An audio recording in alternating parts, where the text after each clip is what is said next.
Aló, aló. Bueno, queridos comunicadores del Casanare, me da mucho gusto estar hoy en esta querida ciudad de Yopal. A esta tierra yo le debo mucha gratitud, todo el afecto. Siento un gran amor por la ciudadanía del Casanare. Como presidente de la República, procuré estar atento a todos sus temas y en estos 13 años de expresidente nunca he dejado de visitarlos y de estar preocupado por ustedes. Agradezco mucho su presencia, muy respetados comunicadores.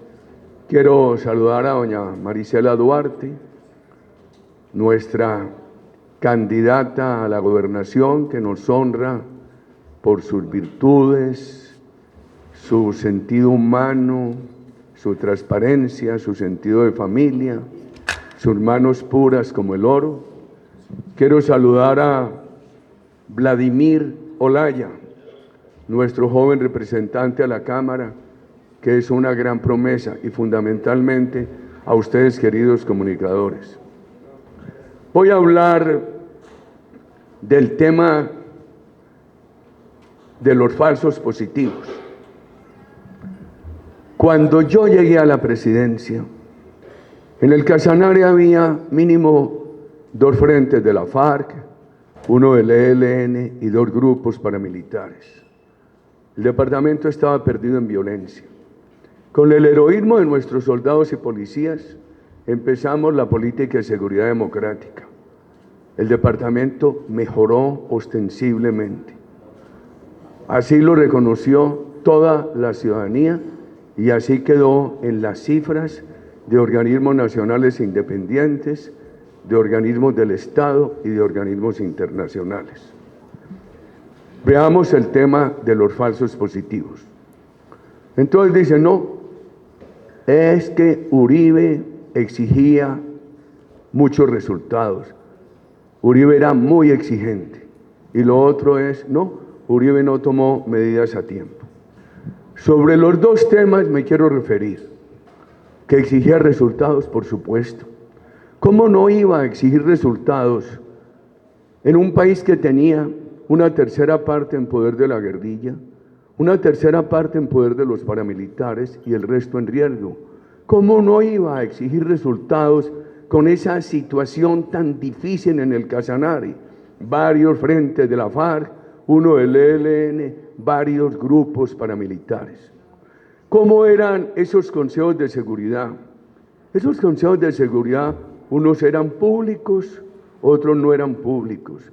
Siempre tuvieron presencia del ministro de Defensa, de los altos funcionarios, de un delegado de la Procuraduría, de la Defensoría del Pueblo, de la Fiscalía.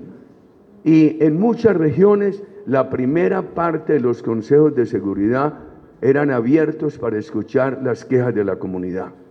Entonces dicen, es que la comunidad le exigía a Uribe, por supuesto. Y que yo respondía, claro. Pero, ¿cómo se dice que por exigir resultados, entonces vienen a justificar delitos? No puede ser. Yo exigía resultados en todo. Llamaba a toda hora al director del SENA, ¿cuándo vamos a llegar a la meta de multiplicar el SENA por 8? Llamaba a toda hora el ministro, ¿en qué va el contrato de la vía de Pajarito para bajar de Boyacá al Casanare? Exigía resultados en todo, queridos amigos. Una cosa es exigir resultados, otra cosa es promover delitos. Ahora, no entiendo lo que se ha dicho. Entonces, el general Torres Escalante, y me duele referirme a un militar porque quiero mucho a los soldados y policías de Colombia, aparece en lágrimas en una entrevista, creo que a una periodista de Caracol hace años, diciendo soy inocente. Él permaneció en las Fuerzas Armadas hasta el 2016. Lo pusieron preso con los beneficios de la JEP, de lo cual yo discrepo. y en este país no pueden negar el derecho a discrepar, pues quedó libre. Y para confirmar esa libertad, ahora, cuando antes decía que era inocente, ahora reconoce responsabilidades en falsos positivos, en delitos, y dice que no, que se le exigía mucho. Y cuando se refiere a mí, a Uribe la comunidad le exigía y él era le reclamaba y él era muy exigente. Por favor, era mi deber, queridos ciudadanos. Sería muy bueno que el país conozca cómo mejoró el Casanare en esa época y cómo mejoró relativamente frente a Arauca, donde en Arauca por la frontera con Venezuela era mucho más difícil. Y lo segundo que se dice es que Uribe, primero, antes de pasar al segundo punto, quiero decir, por favor, decir que un militar que cometió delitos porque le exigían resultados, eso es faltar al honor militar. Y ese honor militar queda muy mal herido cuando hace tantos años decía yo soy inocente y ahora para confirmar la libertad, para afianzar la libertad de esta política tan mal concebida de la JEP en el proceso de La Habana, entonces dice que le exigían resultados. Quiero referirme al segundo punto, que Uribe no tomó decisiones a tiempo, de principio a fin. Nosotros tuvimos un gran esmero por los derechos humanos. Siempre preferimos, estimulamos las desmovilizaciones, no las bajas. Por eso en el gobierno nuestro hubo aproximadamente 53.000 desmovilizados, 39.000 capturados y 13.000 bajas.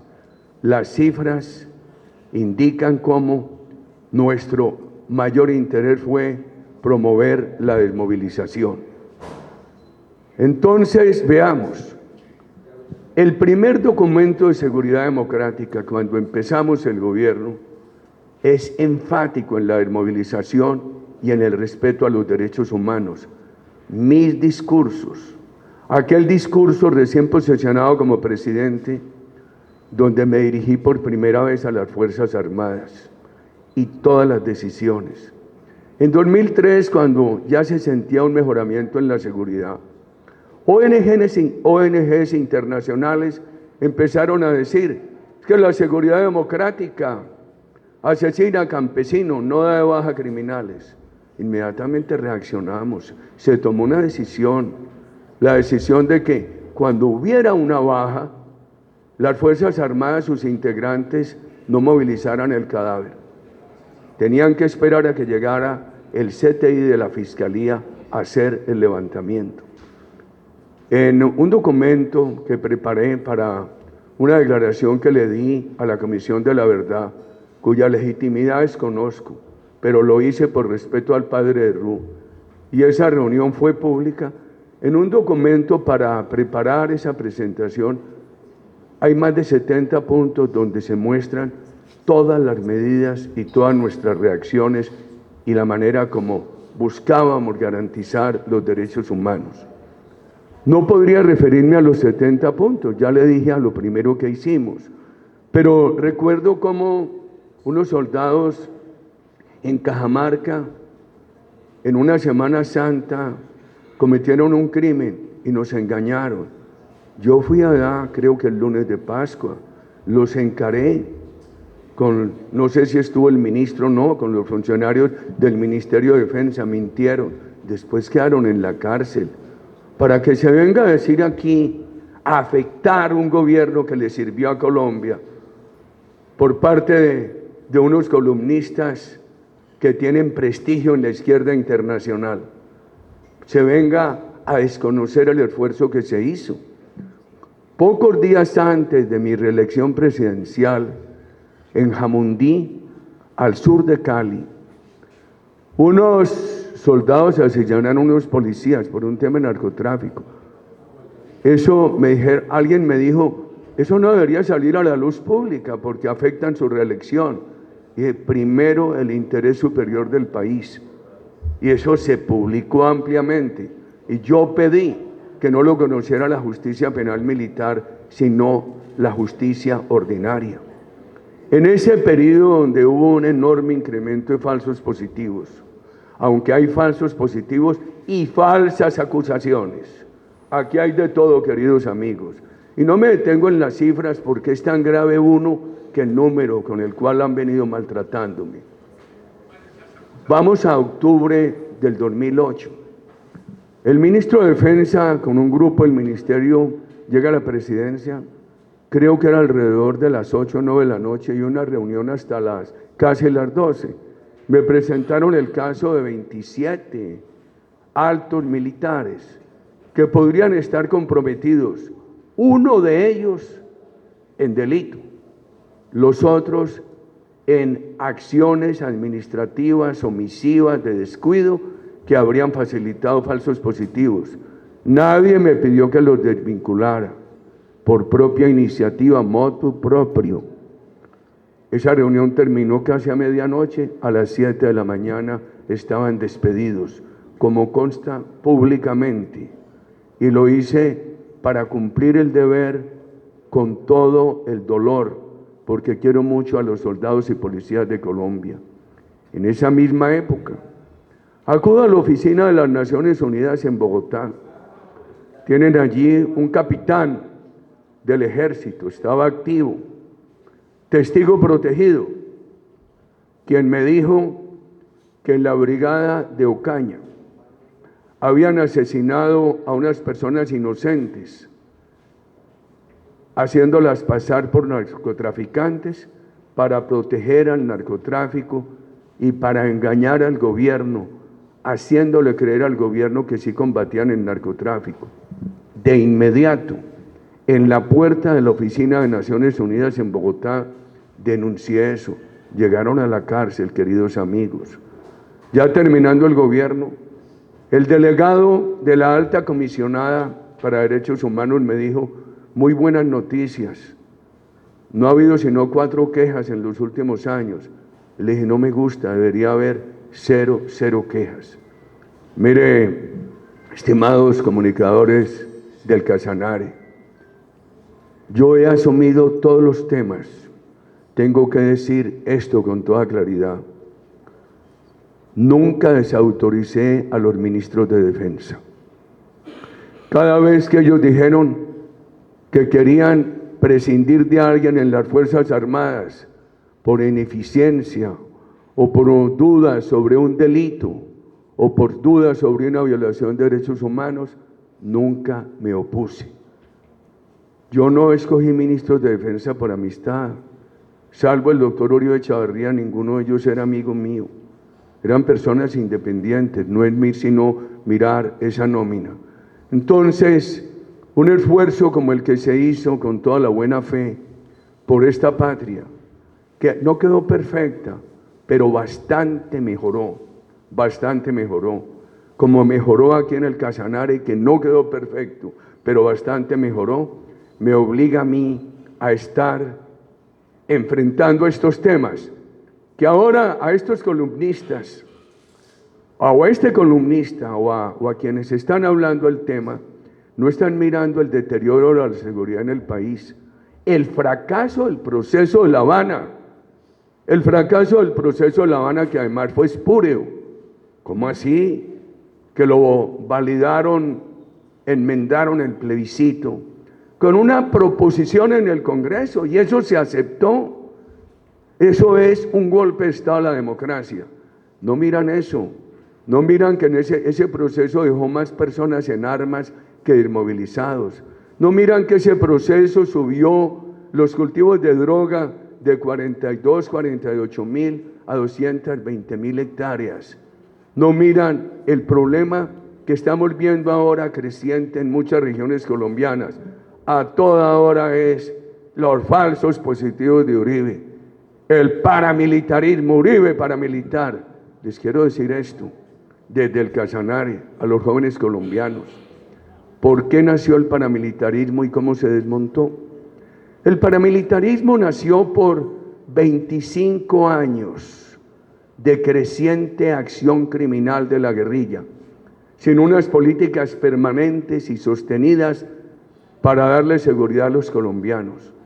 Se crearon entonces esos grupos de autodefensa que terminaron en la crueldad narcoterrorista de las mismas guerrillas. ¿Cuándo se desmontó ese paramilitarismo? En el gobierno de la Seguridad Democrática. Ustedes son testigos de cómo se desmontaron esos grupos aquí y cómo se debilitó a la guerrilla.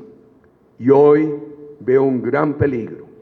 Por ejemplo, en el Caquetá los ciudadanos se quejan de que crece la extorsión, el secuestro, etc. Pero el agravante es que se debilita el ejército de la policía y se estimulan las guardias campesinas. Eso nos puede llevar a que haya menos acción de la fuerza pública, más actividad de grupos privados de seguridad, que es el nacimiento de un paramilitarismo de izquierda, tan grave como el paramilitarismo que se desmontó. Y si esto sigue en este camino, a lo que va a llegar el país es a la ley de defiéndase quien pueda, que sería el quiebre institucional total. Hasta aquí quería dar esta declaración para los colombianos desde Yopal, con todo mi afecto a esta tierra y ante los periodistas del Casanare. Ahora, queridos amigos, sus preguntas, ustedes saben que yo soy muy caprichoso. ¿Quién va a coordinar? Necesitamos uno de ustedes que coordine para ser equitativo con ustedes. ¿Quién coordina?